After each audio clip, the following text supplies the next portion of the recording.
Hello everybody, my name is CulBlu and I'll bring you all this video of me talking about a board game, and today I'll be giving kind of my review, post-game play review of Star Wars Outer Rim with the Unfinished Business expansion. So let's go and start our music so don't forget. Yeah, so this game, Star Wars Outer Rim, for those who don't know, is a pick up and deliver, or is basically a pick up and deliver game with some choose your own adventure elements, with some PvP going on, a little bit of PvE. Well, not a little bit, but a lot of PvE, player versus environment, player versus player, stuff going on, and also some cool, like, find the thing, search and find stuff. I guess it's a mechanic.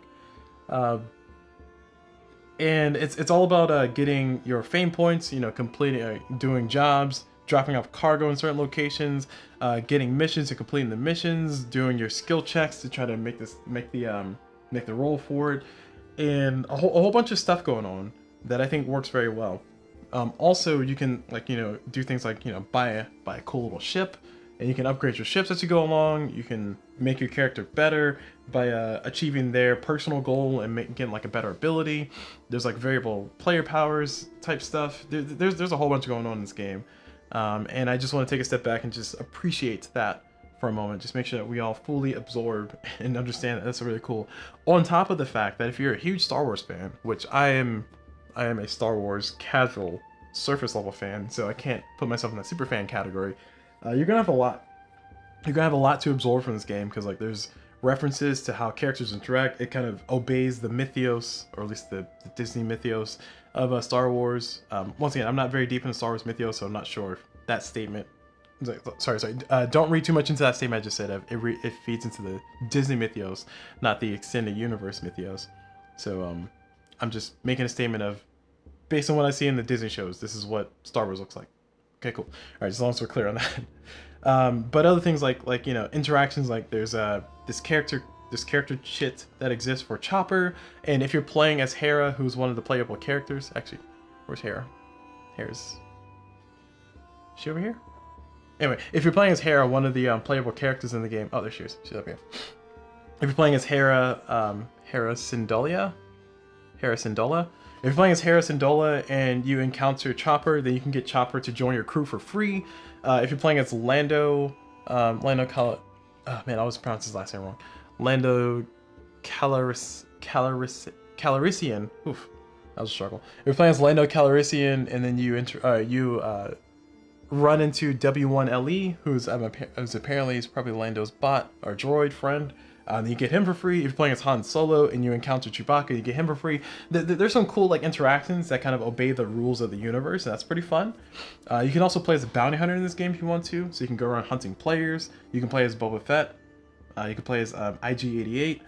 You can play as any of the other bounty hunters that exist in the Star Wars mythos, or at least that exists in this game. So some pretty fun stuff with that. You can also just kind of fly around and just be a rebel, literally. Doing rebel missions. You can fly around and be a loyalist. Doing things for the Empire. You can maybe do missions and pick up items and cargo that correspond to your faction. There's so many different approaches to victory in this game that I do appreciate that a lot. It's open world-ish. I say ish because you can't really just do whatever you want. You kind of have to progress towards a goal. But with that said, it does give you a good bit of freedom to kind of get your victory points. If you want to get your victory points and if you want to earn your victory points and win the game by doing a bunch of cargo trades, go for it. If you want to get your victory by blowing up all the patrol ships from each of the 4 factions, which is the Rebels, the Syndicate, the Empire, and the Hutt, then go for it. You can do that. If you want to just go blow up people, go blow up other players, you can do that. Go for it. Have fun. There's a lot of different ways to interact with the game, and there's also a choose your own adventure type of mechanic that exists here when you're interacting with the planet locations, when you're interacting with the people, when you're interacting with some of the items here. They make you do interactions based on these cards, and it gives you like a choose your own adventure. Like if you have these requirements, you can do this option, but if you don't, then you have to do that option. And it says, do a skill check. If you pass the skill check, you get a benefit. If you fail the skill check, you don't get that benefit. So some really fun, compelling stuff that kind of keeps you engaged. And also, I think the primary thing for me to mention in this, at least in this review, is because I played this game solo twice, and I pretty much will probably only play this game solo. I might mostly play this game solo. Let me say it that way. the bot implementation is fantastic. I played I play a lot of games solo, as you can see on my channel here, and I've played against some pretty involved bots. Speaking specifically about John Company, I'm not going to go into a rant about John Company, but the main thing is that John Company's bot, to me, requires a lot of input to be functional. John Company's second edition specifically. Same thing for a game like PAX Renaissance. PAX Renaissance, I think second edition or third edition. Second edition, that one. The bot requires a lot of input for you to actually make work and function, and it feels a lot. It feels like a lot. The automata, if you will. And I would rather deal with a bot like this, to where it's very simple. Just kind of flip the card, do what the card says, and then move on. And then kind of keep the game moving. Yes, there's some situations where you might run into less variety. To help kite that, to help get around that, the expansion for Unfinished Business, which I don't know if I mentioned before, but I had the Unfinished Business expansion in this game too. The Unfinished Business expansion adds AI character cards, which are very nice. That means that whenever you run into this AI character card, it's going to be a little bit more thematic, going to be a little bit more specific to that character, the AI that you're playing. So in this one, we're playing against Maz Kanata. I think that's how you pronounce that. So you're playing against, I was playing against Maz Kanata, and on Maz Kanata's card, when Maz Kanata's card showed up, Maz will be able to buy one of these cards for $10, which is one of the expensive cards, and also can get a free crew member if they interact with people who are crew members, and they're kind of build up a nice posse of people, which I'm assuming is very thematic towards Maz's character in the Star Wars universe. Hondo is the other one that I played against, and Hondo would literally just steal one of your cargo, sell it right in front of your face, and then laugh. So I'm assuming that's thematic for Hondo as well. So the game does a good job of, or that AI card that exists for those particular AI characters makes it pretty nice. It keeps it specific and keeps it varied enough to where if you play against Maz, it doesn't feel like you're playing against Hondo just with more combat stats. So that's pretty fun. And these cards, there's not many cards. Yeah, you run into the same cards a few times and the bot can end up in a cycle.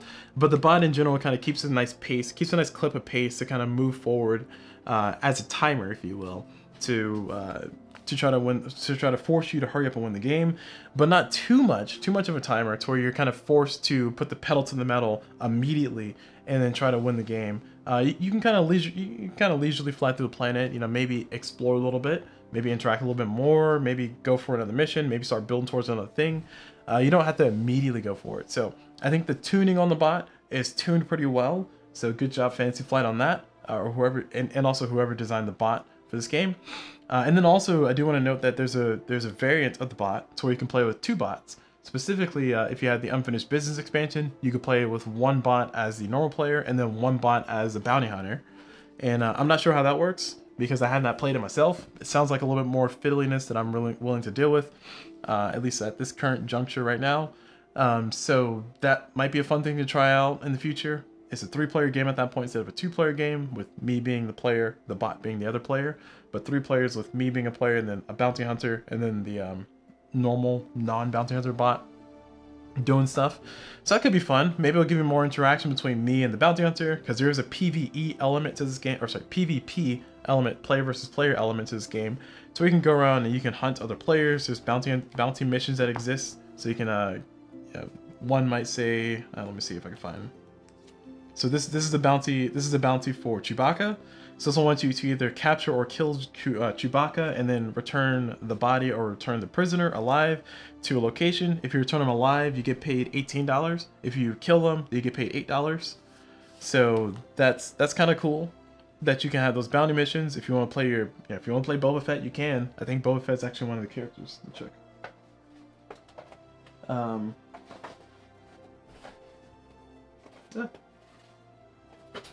There we go.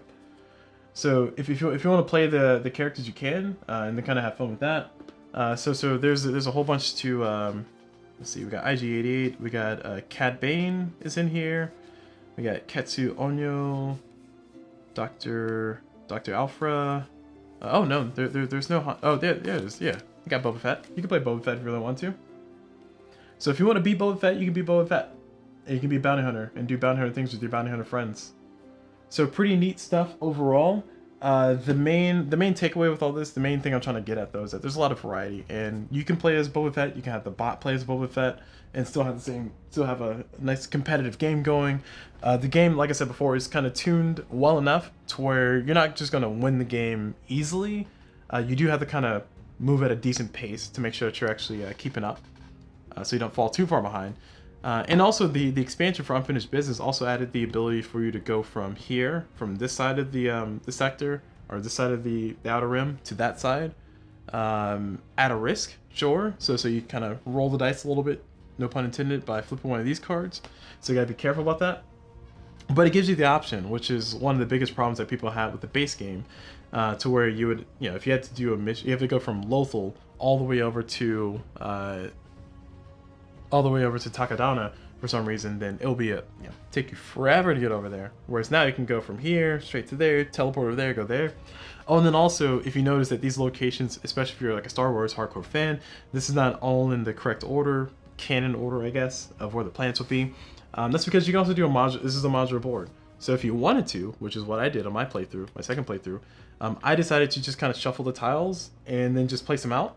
There is a set order that you can place them in if you wanted to kind of play with the default board arrangement. But I decided to kind of just shuffle it up, play it, and see how it worked. And it worked out pretty well. Things were spacious enough to not be too beneficial. And there were a few times to where the bot got a mission that was pretty close by. There was a few times where I got a mission that was pretty close by. I got a mission from here, and then I had to deliver it to Lothal. And it's like, oh, yeah, got it here, deliver it there, boom, done. Got my little points and moved on.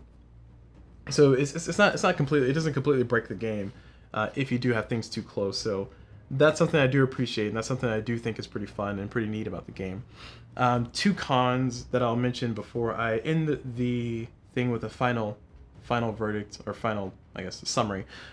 Two cons I'll mention will be that this game does take a little bit to set up. As you can see, there's a whole bunch of tokens you got to place out. These should be face down, so these are normally face down. So you got to shuffle all these tokens and then put them face down in their corresponding locations. The cards you got to shuffle. These cards you got to put in order because you want to be able to reference them and find them pretty quickly. So when the game says, find card 47, you want to be able to, oh, look at that. You want to be able to jump to card number 47 and find the 47s and do your thing.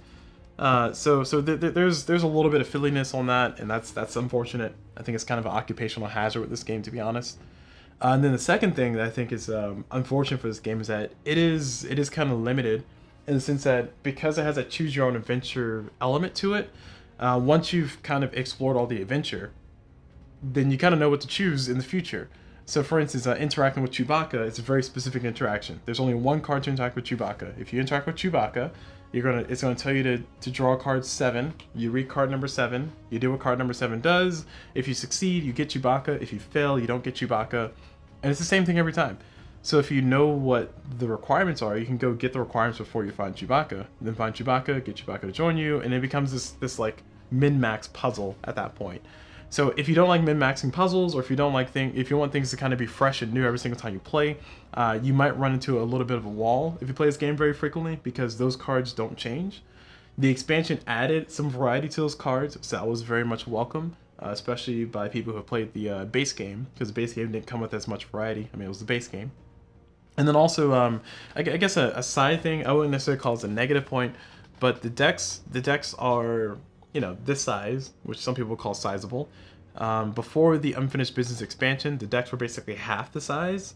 And me being somebody who has only experienced this game with the expansion of Unfinished Business, I can only imagine how like samey and sad the game became after maybe 3 or 4 playthroughs. This game is so much fun to where after I first played it through, yes, I played it wrong one day, my very first playthrough, which essentially I forgot to activate the nav, or I wasn't aware that I had to activate nav points if I ended my turn on one of these dots out here. I thought I could just avoid the entire planet thing, but that's not how that works. Yeah, playing this game like maybe 3 or 4 times, I feel like it'll become very, very samey. Like, you just know what to expect. You know it's there. There's like a 20% chance you get this and a 20% chance you get that. You start doing that. I mean, it becomes unfun. It becomes unfun, is what I'm trying to say. So yeah, thankfully I've only experienced this game only with the expansion, so I feel lucky to have been one of the accidental holdouts because I kind of forgot this game came out. But also, it took Fantasy Flight like 2 years to bring out the expansion, so people were complaining about that. 2 or 3 years. I don't know the exact timelines. So hopefully they come with another expansion soon, because I think I'm going to be playing this game maybe 3 or 4 more times, and I don't want to run into that wall. Maybe by the time I get to my 7th or 8th playthrough in the future, there'll be another expansion. I can just throw that in the game. Who knows? Who knows? Okay, cool. All right, so I think I pretty much rambled on enough. A lot of variety in this game, a lot of fun. My final summary is that I do adore this game. It has, not that Shia actually held this place, Shia Legends of a Drift System, a different board game that I was referring to before. Not that Shia ever held this position, but Star Wars The Outer Rim has officially taken over the position of my go-to open world solo choose your own adventure game. Actually, no, I take it back. Sleeping God still has that title. But between Shia and Star Wars Outer Rim, I would rather play this solo, specifically solo. If I'm playing with multiple people, then I feel like Shia, I'm going to lean towards more towards Shia, Legends of a Drift System, because that game is pretty expansive, and also I feel more invested in that game. This game, you know, I'm not too attached to Star Wars IP. It's a thing. It's here. I can take it or leave it. I think I would enjoy playing this game a lot. While watching Star Wars, while watching Star Wars Bad Batch, or watching the Clone Wars again, or watching through Mandalorian again. Oh, sorry, again, I haven't watched Mandalorian to begin with. But watching the Mandalorian or some of the other Star Wars IPs, that would be fun. You know, kind of playing the game or watching the show. That'd be a nice thing to do. Maybe like a Saturday or something. Maybe do it with a friend or two. But overall, I would recommend this game. I do think it's fun. Very well done Fantasy Flight, especially on the bot implementation. Oh, fantastic! I can't sing enough praises for it.